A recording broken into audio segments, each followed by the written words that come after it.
Hey there! I received this very nice notebook from Zainab from Write to Me Often. If you Google Write to Me Often as one word, you'll find her blog. It's Turkish and English, so you should be able to read it. She gave me this when we met in Amsterdam for a morning and an afternoon. And I'm going to open this up. I am dying to try this out because apparently Scrikss is pretty much the most well-known brand of stationery in Turkey. You see that as I'm talking, I'm feeling this up because I'm really excited about this thing. So I'm really looking forward to seeing how this thing holds up to ink. Okay, first of all, the cover is really nice. This is not plastic. This is textile, which feels very nice. Sorry, I'll stop rubbing it. Annoying sound. But it gives a very nice feel, which I like a lot. This is, it says Record Retro Memories Bicycle. So here's the anatomy of a bicycle. This is the saddle. This is the front tire. And here you have a valve, etc. You probably know what a bicycle looks like. On the back it says Retro Bicycle. Do you like retro? Use it to record life's moments. Share to everyone. Yeah, just you. That's what it says. Oops, sorry. Yeah, just you. Alright? Okay, so open it up. You have this elastic band. It's a little floppy, but it definitely keeps your notebook shut. There is a little bookmark in there somewhere. Somewhere over the rainbow, etc. The bookmark, oh, I love that. It's a double bookmark. I always enjoy that because that means that you get to mark two different pages, which is very cool. In the back, there is the obligatory pocket, of course, always useful if you want to put some cash in or whatever you're carrying. Now, it doesn't say how many pages it is, and I'm sure as hell not going to count them all. But it's nice. You have your little blank page as protection, and then you have the paper. The paper feels very nice. It's a little hard to estimate the grams per square meter, but it's not extremely thin. I don't know, guys. It really doesn't say so on the book, so I have to take an estimated guess. I would say it could be 60. Could be 60, but it feels like a bit more. The paper feels very smooth to the touch. That's very pleasant. This is Rhodia smoothness. And nice big lines, so you have a lot of space to write.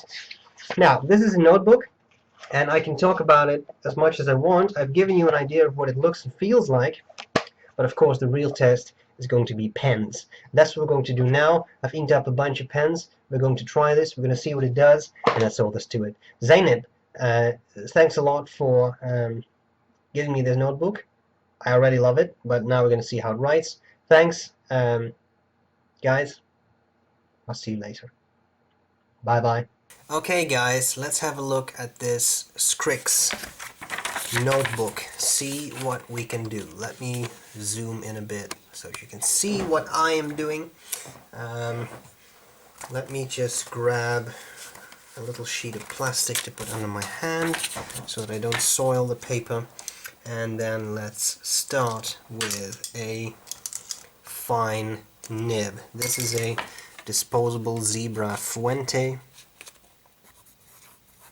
Ink comes with it because it's disposable. This would be a fine nib, I would say. And the paper, I would say, takes this nib very well. So I don't see any feathering, I don't see any issues. Very, very cool. Here we have a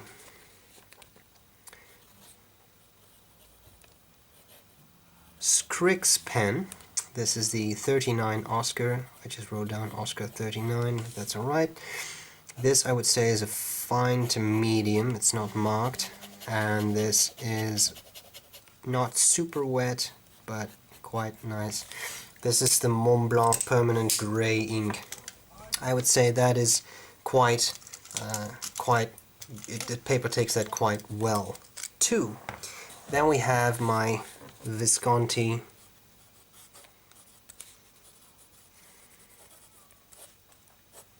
Opera Elements, which is on the wet side of things. This is a medium nib, as you can see, very wet. It puts down a nice puddle of ink, and that is B.R.E Lidete ink. Okay, now maybe we should do a nice broad nib. So what I have here is a Yard OLED Viceroy Grand. This is a broad nib. The ink is Private Reserve DC Super Show Blue, and this is a wet pen. And so far I don't see any feathering in any of these pens, so that is quite cool. Now we should push this a bit further. Here I have my Delta Dolce Vita Oversize, aka the water cannon, because this thing is ultra wet.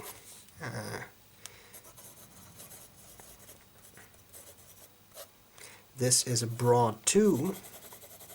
The ink is Ackerman Trèves Turquoise, and the paper just takes it like it's nothing. No feathering, beautiful. Well, then how about a triple broad? This is probably the broadest fountain pen nib I have. It's wet and it's super broad. This is a Pelikan M800 with a triple broad nib. Very wet. Very nice. And to be honest, I still don't see any feathering. Very, very cool. Now what I'm going to do, my tripod is right there, so I can't move this up more. I'm going to turn around the page, gently blowing the ink because I want that to dry a bit before I go on. I don't want to smear it. So I think we can go on. There's just a little dot there that stays wet. There we go. Okay, now let's go on because I wasn't really done yet. Here, something we should also try out is some vintage flex. Let's see how this keeps up. Here we have a While Eversharp, the original, not the modern version, Skyline, and this is a fine to medium nib, but it offers what is colloquially known as flex. That is Mont Blanc Irish Green ink. And guys, even when I flex that nib pretty much to the max, I still don't see any feathering. And if you think I'm lying, then I invite you to point out the feathering. So I still don't see it. I think it's going very, very well for this paper. Alright, now there's one more thing that I think we should try, and that is a 6mm Pilot Parallel, which has a little bit of ink on this section, so I'm cleaning that off, and then I need to get that going. There we go. Alright, let's see how this fares.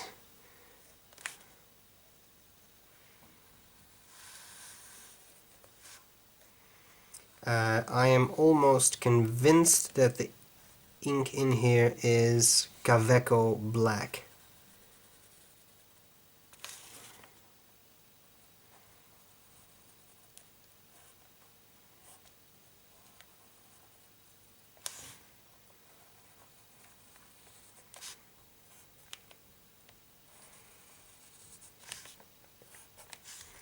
And I think that with this I have thrown pretty much everything at this paper that I could throw at it.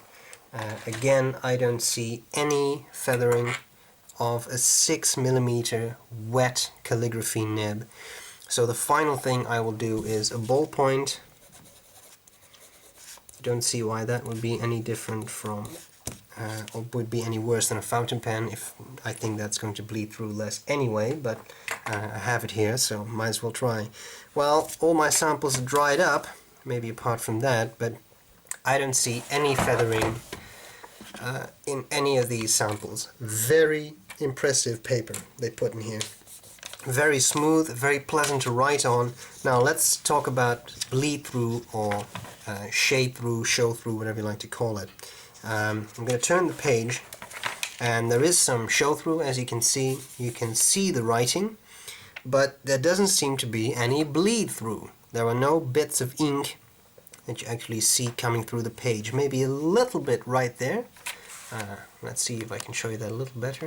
Here you see a little line, that's some bleed through, but apart from that, it really seems to be quite acceptable, I would say.